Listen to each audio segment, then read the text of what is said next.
Winds up to 71 miles an hour, hundreds of trees down across the inland northwest. It was a miracle. I mean, inches away from a totally different story.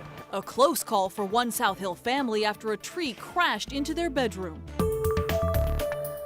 In the Comstock neighborhood, the park covered in debris, homes in shambles from fallen trees. Widespread power outages canceled school and leave thousands of homes still in the dark tonight. Crews say they'll be making repairs through the night.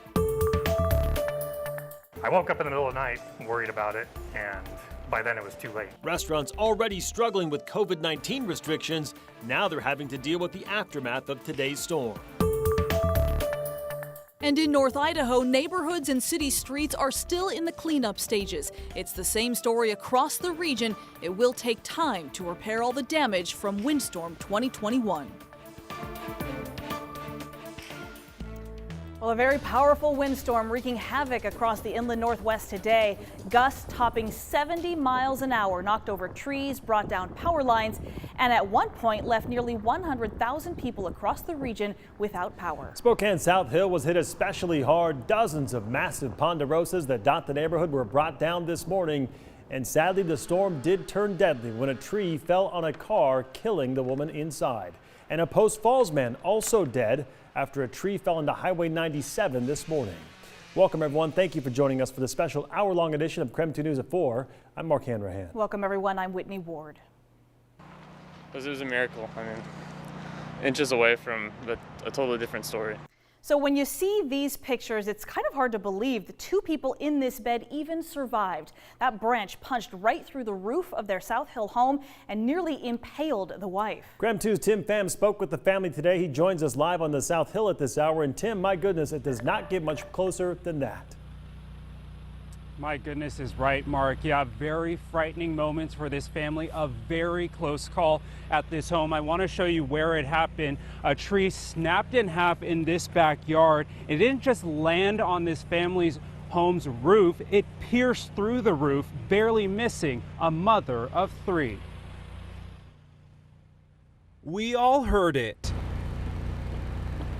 A relentless windstorm pummeled the region. At first I thought like a piece of furniture fell, like, a dresser fell down. Dangerous winds snapped a tree in half and took a nosedive into a South Hill couple's bedroom. First responders described the impact as a large lawn dart landing in the center of the room. I'd never heard my dad react like that to anything, so I obviously thought the worst, so I sprinted upstairs and I saw the tree. These chilling photos tell it all. It looked like, from my point of view, it looked like it impaled my mom. It was, I was freaking out. Eli Henson says the tree limb landed in between his parents, nearly missing his dad, but pinned down his mom. It uncovered the covers and just miraculously just went right in between her armpit. Just, it was pinned into like her skin, no broken bones. Firefighters had to use chainsaws to lift the tree off and take her to the hospital. It was a miracle. I mean, inches away from a totally different story. Nothing short of a miracle. Eli thought his mom might lose her arm, but doctors say the tree didn't hit any vital organs. I think we were a little shocked at first. I mean, I think we all thought we might have lost our mom for a second there. So it was a little scary, but I think God was protecting her. And Truly a miracle, you guys. Just frightening moments, but so glad that everyone is okay. The family tells me that obviously they're a little bit shaken up, but their mom is in good spirits. Live in Spokane, I'm Tim Pham, KREM 2 News. My goodness. Just incredible. Just so glad we can report that everyone is just okay. A matter of inches, right? Wow. Also, the Comstock neighborhood on the South Hill was one of the hardest hit in the inland northwest. If you're familiar with the park, you know it's home to massive trees across the 25-acre park. Our Casey Decker joins us live now from Comstock tonight with a survey of the damage. Casey? Hey, Mark, look at this right here. This tree just completely taken out of the ground, a huge root sticking up from it here. And look around basically anywhere in the park, you're gonna have a hard time not running into a tree. This tree falling on top of another tree. We saw a sort of cable line underneath all this mess right here. These trees going across Howard Street on the edge of Comstock Park. And you can turn around here, you see even more trees just one To the other, lining this park. You can see back there the swing set as well. Luckily, it was able to avoid any of these falling trees. Kind of miraculous given just how many fell here in Comstock Park, and they fell all across the neighborhood as well.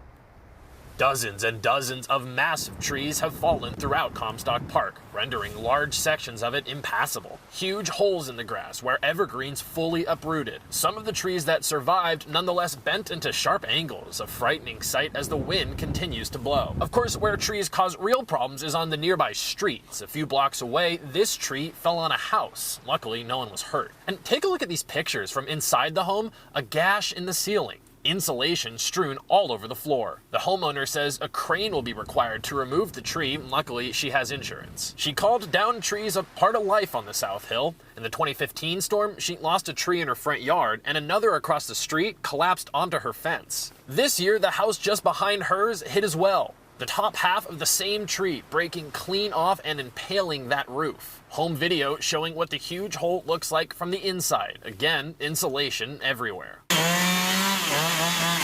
Meanwhile, city cleanup crews are doing their best to limit the effects of all this damage. High traffic streets are the priority. Huge trunks being chopped up and loaded into multiple dump trucks. But it could be some time before all the roads in this neighborhood are passable again. And you know, that's why city leaders are suggesting everyone to stay home unless you absolutely need to drive, kind of like a snowstorm. The less traffic there is on the road, the safer things are going to be. And of course, if you do go out in the roads, especially if you're in a neighborhood like these on the South Hill, be prepared to take a detour to lots of roads still covered with trees. Reporting live in Comstock Park tonight, Casey Decker, Crime 2 News. Casey, thank you so much. And like the street crews that we just saw, power crews also working very long hours to get the lights turned back on. At the peak of the storm, more than 100,000 people were without power. Our Ian Smay joining us now to explain where the outages are tonight and when the utility companies can get back to them. Ian? That's right, Mark. We are still seeing widespread power outages throughout the inland Northwest at this hour. Now let's start by taking a look at the Kootenai Electric Cooperative outage map right now. If you take a look all the way down as far south as Plummer, you will see outages, and then again around the Lake Coeur d'Alene area, and the same story up by Hayden Lake. But one thing you'll notice is that Coeur d'Alene, the city itself, seems to be pretty much intact for the Kootenai electric grid. But as we go farther north, it goes all the way up to Lake Pend Oreille. Again, that whole area, very widespread outages basically throughout that entire area between Coeur d'Alene and Lake Pend Oreille. And again, the same story around Lake Coeur d'Alene and all the way from Coeur d'Alene down south to Plummer. Now let's take a look at the Inland Power and Light map, another widespread outage map here, all the way down into Whitman County. Again, we have a few over here in Lincoln County seeing outages, but the main one for them is Spokane County. 13,000, again, more than 13,000 people on the Inland Power and Light grid do not have power right now. But let's go to the big one, and that, of course, is Avista. They are seeing the most widespread outages at this time. In fact, between Spokane and Coeur d'Alene, the city cores, you are seeing about 50,000 people without power. At one point today, we saw 103,000 people without power on the Avista grid, but a lot of people are comparing this to 2015. Back in 2015, we saw double that. 200,000 people in 2015 on Avista's grid didn't have power. But if you look, it goes all the way from their area up by the Canadian border, all the way down here to the Pullman-Moscow area. And you can't see it on this map right now, but the one place that doesn't seem to be affected on Avista's grid is that more central Idaho area. Now, earlier today, I asked Avista's Director of Operations about the company's response to all of these outages. He said people affected here in the Spokane area will start to see the power come back starting this evening. Take a listen. In the Spokane area, our response is more of a find and repair, focusing on the transmission. We have crews available in Spokane that are currently repairing the transmission. We should see those customers, a more significant number of customers in Spokane earlier on. Howell also says that the wind has to subside before crews can do a full assessment of the damage. As of earlier today, Avista said there were at least 3,300 incidents causing power outages throughout the region. The most hard-hit parts of Avista's grid have been in the Pullman and Spokane areas thus far, as well as out in the Silver Valley. Avista said customers in all areas with power outages should be prepared for this to be a multi-day event. That means that some customers won't see their power come back on until tonight or the coming days. We will continue to monitor the power outages in the inland Northwest after this historic windstorm. For all of the latest, go to crem.com. Whitney, Mark, back to you. Ian, thank you very much. Well, this morning, as you might imagine, the 911 system in North Idaho was flooded with calls about downed power lines and trees smashing into homes. So many calls were coming in to the Office of Emergency Management that they had to set up another call-in number for people just to report damage. Morgan Trow is in North Idaho tonight, so we want to check in with her now. Morgan, what's the scene like there tonight?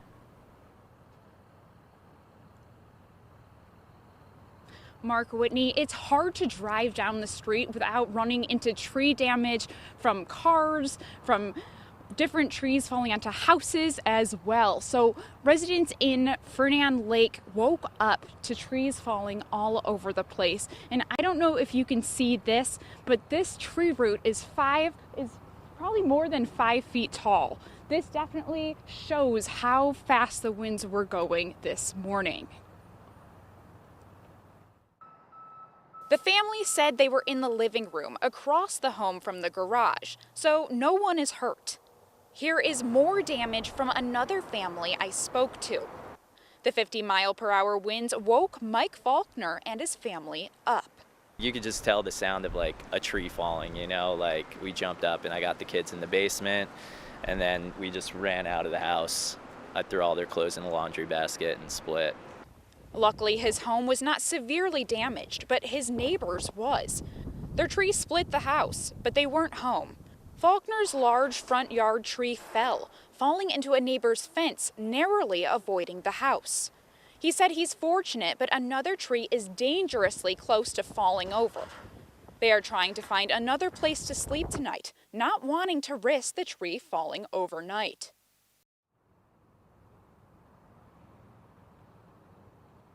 The high wind warning is now over in North Idaho, but cleanup is going to take days. Reporting in Fernand Lake, Morgan Trow, KREM 2 News. All right, Morgan, thank you very much. My goodness, a lot of mess out there to clean up tonight.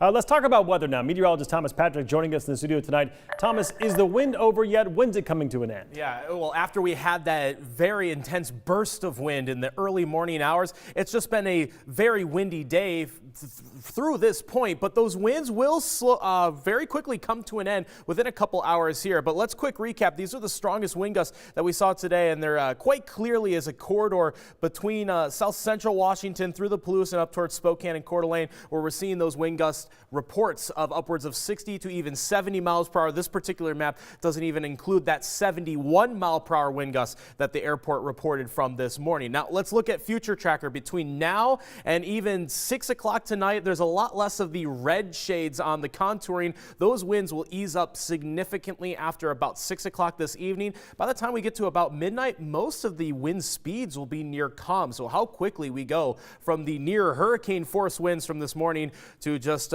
much more calm weather for tonight. But this storm system is now making its way into the northern tier of the U.S. And again, those wind gusts will remain above 70 to 75 miles per hour, especially between Wyoming and the Dakotas. So it is their turn next. In fact, there's some wind reports in the 70s over in Montana as of right now. But as of this moment in Spokane, still a 30 mile per hour wind. At least we got to see some sunshine this afternoon. And notice how those winds will calm down pretty significantly after about 6 o'clock tonight, and if not then, at least by 9 o'clock at the latest. So this was a quite intense event. I'm going to be comparing how this stacks up to the 2015 windstorm from a few years ago and what we can expect weather-wise for the rest of this week and, of course, into the weekend. All right, sounds good, Thomas. And of course, we still have a lot more severe weather coverage still to come.